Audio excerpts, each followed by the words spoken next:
സ്വാമിയെ ശരണമയ്യപ്പ. മാളികപ്പുറം അയ്യപ്പനെ കാണാൻ പോകുന്നത് ഡിസംബർ 3-ാം തീയതിയാണേ. അങ്ങനെ കെട്ടുമുറുക്കാനുള്ള സാധനങ്ങളൊക്കെ വാങ്ങാനായിട്ട് ബ്രോഡ്വേയിലോട്ട് ഞാനും അച്ഛനും കൂടി പോയി. എന്നിട്ടെല്ലാം വാങ്ങി. പിന്നെ ഞാൻ നിങ്ങളോട് അന്ന് പറഞ്ഞില്ലായിരുന്നോ, ശിവാനി മലക്ക് പോണതിൻ്റെ പിന്നിലൊരു കഥ. അതന്ന് ഡെലിവറി ഡിഫിക്കൽട്ട് ആയപ്പോഴത്തേക്ക് മലക്ക് കൊണ്ടുപോയേക്കാന്നൊരു നേർച്ചയുണ്ടായിരുന്നു. കൊണ്ടുപോകുന്നതിന് മുന്നേ കുഞ്ഞു പിള്ളേർക്ക് അന്നദാനം കൊടുത്തിട്ട് കൊണ്ടുപോയേക്കാന്നായിരുന്നു കേട്ടോ നേർന്നിരുന്നത്. പോകുന്നതിൻ്റെ തലേദിവസം തനുവിൻ്റെ അംഗനവാടിയിൽ പോയിട്ട് അവിടുത്തെ കുരുന്നുകൾക്കാണ് ഞങ്ങൾ വഴിപാട് കൊടുത്തിരുന്നത്. അന്നദാനം ഒരു സാധാരണ പ്രവൃത്തിയല്ല. മനുഷ്യൻ്റെ മനുഷ്യത്വം ജീവനോടെ നിലനിൽക്കുന്ന ഒരു മഹത്തായ കർമ്മമാണ്. അന്നം പരമോ ദൈവം എന്ന് നമ്മുടെ സംസ്കാരം പറയുന്നത് വെറുതെയല്ല. മനുഷ്യത്വത്തിൻ്റെ ഏറ്റവും വലിയൊരു ഉദാഹരണമാണല്ലോ അന്നദാനം. സത്യത്തിൽ ഈ ദിവസം ഞങ്ങളിവിടെ വിളമ്പിയിരുന്നത് ഭക്ഷണം മാത്രമല്ല കേട്ടോ, സ്നേഹവും കരുണയും. പിന്നെന്താണ്, ആ കുഞ്ഞു കുരുന്നികളുടെ കൂട്ടത്തിലിരുന്ന് ഞാനും ഒരു പിടി ചോറുണ്ടിട്ടാട്ടോ പോയത്. കാരണം എനിക്ക് ഡ്യൂട്ടിക്ക് കയറുന്ന തിരക്ക് കാരണം അവിടെ ഫുൾ കംപ്ലീറ്റ് ചെയ്യാനായിട്ട് നിൽക്കാൻ പറ്റിയില്ലായിരുന്നു. ഞാൻ വേഗം തന്നെ പോയി. ആ കുഞ്ഞാപ്പികൾക്ക് വാരി കൊടുക്കണമെന്നൊക്കെ ഉണ്ടായിരുന്നു, പക്ഷെ എനിക്ക് ഒട്ടും സമയമില്ലാത്ത കാരണം ഞാൻ വേഗം പോയി. അങ്ങനെ മാളികപ്പുറം ടീച്ചറിൻ്റെ അനുഗ്രഹം വാങ്ങി അയ്യപ്പ സന്നിധിയിലേക്ക് പോകാൻ എത്തിയിരിക്കുകയാണ്. മല ചവിട്ടൽ എന്നത് ഒരു യാത്ര മാത്രമല്ല, അതൊരു ആത്മീയാനുഭവമാണ്. മനസ്സിനെ ശുദ്ധീകരിക്കാനും ശരീരത്തെ ശക്തിപ്പെടുത്താനും ഭക്തിയിലൂടെ നമ്മളെ നന്മയിലേക്ക് നയിക്കാനുമുള്ള ഒരു വയകം. ഈ ചെറിയ കുട്ടികൾ മാളികപ്പുറവുമായി മാലധാരണം ചെയ്യുന്നത് ഒരു വലിയ അനുഗ്രഹമാണ്. ഇവരുടെ ശുദ്ധത, ഭക്തി, മനസ്സിലെ പവിത്രത അയ്യപ്പൻ്റെ സ്നേഹത്തിൻ്റെ ഒരു പ്രതിഫലനം തന്നെയാണ്. ഈ കെട്ട് നടക്കുന്ന ചടങ്ങ് ഒരു ആചാരം മാത്രമല്ല, നമ്മുടെ വിശ്വാസത്തിൻ്റെയും ഭക്തിയുടെയും പ്രതീകമാണ്. മലകളിലേക്ക് നടത്തുന്ന ഈ ദൈവിക യാത്രയുടെ ആദ്യ പടിയാണ് കെട്ടുനിറയ്ക്കൽ. ഈ ഇട്ടുമാലയും ഇരുമുടിയും ധരിക്കുന്ന നിമിഷം ഒരു അയ്യപ്പ ഭക്തൻ്റെ മനസ്സിലും ശരീരത്തിലും ഒരു പുതുശുദ്ധിയും ഭക്തിയും നിറയുന്നുണ്ടെന്ന് നമുക്കെല്ലാവരും അനുഭവിച്ചറിഞ്ഞിട്ടുള്ളവരാണ്. സത്യം പറഞ്ഞാൽ നിങ്ങൾക്ക് എല്ലാവർക്കും അറിയാമല്ലോ, മലക്ക് പോകുന്നത് കണ്ടാൽ തന്നെ കണ്ണ് നിറയും നമുക്ക്. ഒരു മുദ്ര നിറച്ച് സമർപ്പിച്ചേക്കാൻ എൻ്റെ മനസ്സിലൊരു വഴിപാടുണ്ടായിരുന്നു. അതുപോലെ തന്നെ അമ്മയും ആ ഒരു മുദ്ര നിറച്ചേക്കാൻ തന്നെ നേർന്നിട്ടുണ്ടായിരുന്നു. അത് രണ്ടും ഞങ്ങൾക്ക് എന്താ പറയുക, നല്ല രീതിയിൽ ചെയ്യാൻ സാധിച്ചു. അനിയൻ മരിച്ചതിന് ശേഷം വീട്ടിൽ നിന്ന് എല്ലാവരും ഒരുമിച്ച് പോകുന്നത് ഇപ്പോഴാണ്. നമ്മുടെ ഭക്തിയും സമർപ്പണവും ദൈവത്തിന് സമർപ്പിക്കുന്ന ഏറ്റവും ശുദ്ധമായ പ്രതീകങ്ങളിലൊന്നാണ് ഈ നെയ്ത്തേങ്ങ. നെയ്യ് നിറച്ച് അത് അയ്യപ്പ സ്വാമിക്ക് സമർപ്പിക്കുമ്പോൾ നമ്മുടെ മനസ്സും ചിന്തയും ആഗ്രഹങ്ങളും എല്ലാം നാം ശുദ്ധമാക്കി സമർപ്പിക്കുന്നു എന്നതാണ് അതിൻ്റെ യഥാർത്ഥ അർത്ഥം. മുദ്ര നിറയ്ക്കൽ എന്നത് ഒരു രീതി മാത്രമല്ല, ഒരു പ്രതിജ്ഞയാണ്. തന്നെ ശുദ്ധമാക്കാനുള്ള ഒരു ആത്മവ്രതം, ദൈവാനുഗ്രഹം തേടാനുള്ള ഒരു ഭക്തി നിറഞ്ഞ കൈമാറ്റം.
സ്വാമിയെ ശരണമയ്യപ്പ.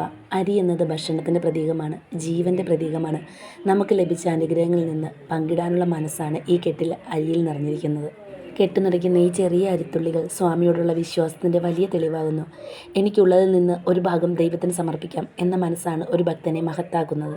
ഈ അരിയിലുണ്ട് സ്നേഹവും നന്ദിയും ഭക്തിയും പ്രതീക്ഷയും. ഈ അരി കയ്യിലെടുക്കുന്ന ഓരോ നിമിഷവും ഒരു ഭക്തൻ്റെ മനസ്സിൽ സ്വാമി എന്നെ നോക്കുന്നു, എന്നെ നയിക്കുന്നു എന്ന വിശ്വാസം കൂടുതൽ ശക്തമായി വളരുന്നു. ഇരുമുടി കയ്യിലേന്തി മല കയറുമ്പോൾ നമ്മൾ ഓരോ ചുവടും വയ്ക്കുന്നത് ശാരീരിക ശക്തിയിലല്ല, ഭക്തിയിലും വിശ്വാസത്തിലുമാണ്. സ്വാമിയെ ശരണമയ്യപ്പ. മനസ്സും കണ്ണും നിറഞ്ഞൊരു നിമിഷമായിരുന്നു ഇത്. കുഞ്ഞിലത്തെ എന്നെ തന്നെയാണ് ഞാൻ അവളിലൂടെ കണ്ടുകൊണ്ടിരിക്കുന്നത്.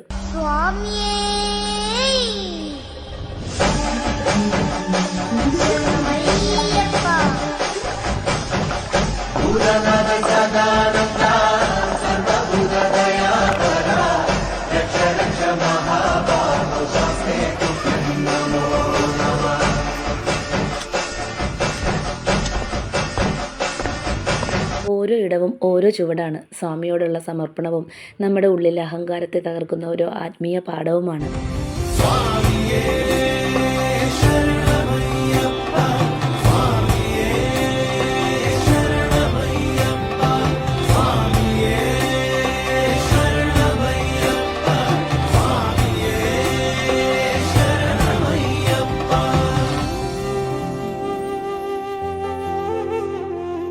തേങ്ങ അടിച്ച് സ്വാമിയെ കാണുക എന്നത് നമ്മുടെ വിശ്വാസത്തിൻ്റെ, ഭക്തിയുടെ, സമർപ്പണത്തിൻ്റെ ഒരു മനോഹര പ്രതീകമാണ്.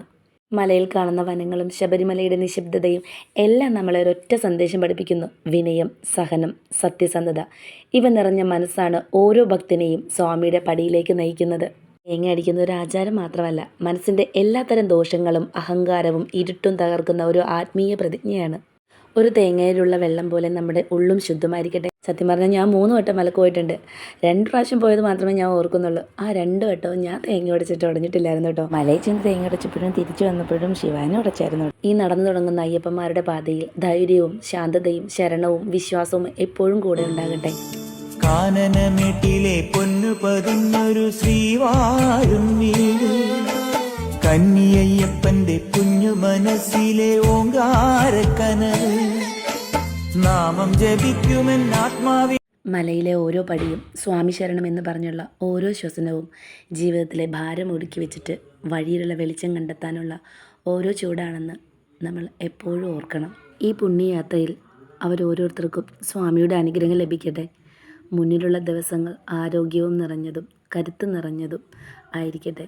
അവർക്കെല്ലാവർക്കും സുരക്ഷയോടെ സ്വാമിയുടെ പടിയിലെത്തി സ്വാമിയുടെ കൃപയും ദർശനവും അനുഭവിക്കട്ടെ. സ്വാമിയെ ശരണമയ്യപ്പ. തങ്കക്കനിയേകുന്ന കതിരോനി, ശബരീശ്വരനൊരങ്കി നീ പകലോനി, അംഗോപാംഗം പൊതിയേണി, കളഭങ്ങൾ മൂടും തിരുമേ. അങ്ങനെ മാളികപ്പുറവും അയ്യപ്പന്മാർ സേഫായിട്ട് വീട്ടിൽ തിരിച്ചെത്തിയിട്ടുണ്ട്. എല്ലാവർക്കും സ്വാമി ശരണം.